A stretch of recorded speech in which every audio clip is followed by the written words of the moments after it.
Now to the big weather war between two TV meteorologists. It all started when the Weather Channel's climate expert, Dr. Hedi Cullem, suggested that any weather expert who questions global warming should have their license stripped. But another meteorologist is speaking out against her controversial statements in what has now turned into an internet blogging war.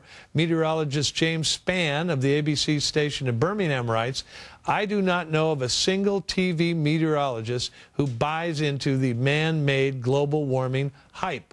The Weather Channel stands by Cullem and her comments, but who's going to win this big climate battle? Is global warming a reality or a hoax? With me now live, Oklahoma Senator James Inhofe. So, Senator, this is, TV weather people yelling at each other, and I'm sure you don't want to get in the middle of it. No, I kind of do, really. All right, good. Then who's right here? Well, Spann is right.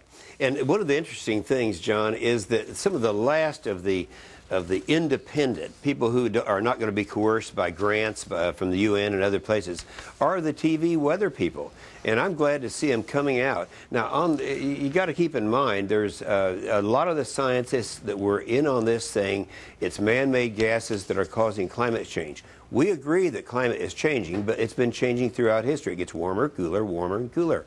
But the people who had been behind it originally, one guy, Claude Allegre, he was a French geophysicist, the only one who's a member of both the French and the United States National Academy of Sciences, he came out and said there's no evidence that it's tied to man-made gases, and the motivation is money. Well, look at the Weather Channel. So long as they can keep people upset and scared, their ratings are going to be going up. The same as Discovery. You know, they had a 2-hour special on this thing too. So, Senator, let's look at what Hedi Cullem said on her blog that caused all the trouble.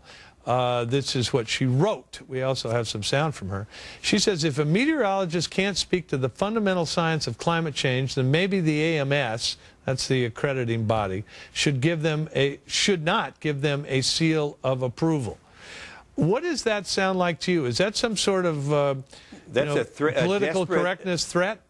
It is a threat, and it's a desperate threat. So many people are now realizing that science is coming around and refuting all these things that everyone assumed it was true. When I became chairman of this committee in the Senate 4 years ago, I believed that man-made gases were causing this. That's all I'd heard.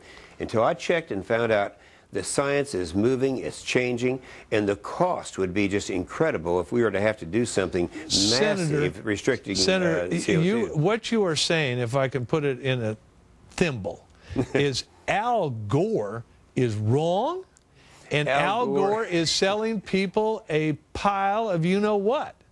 Let me tell you, John, I can go over his science item by item. When you have time, you call me up and we'll do it.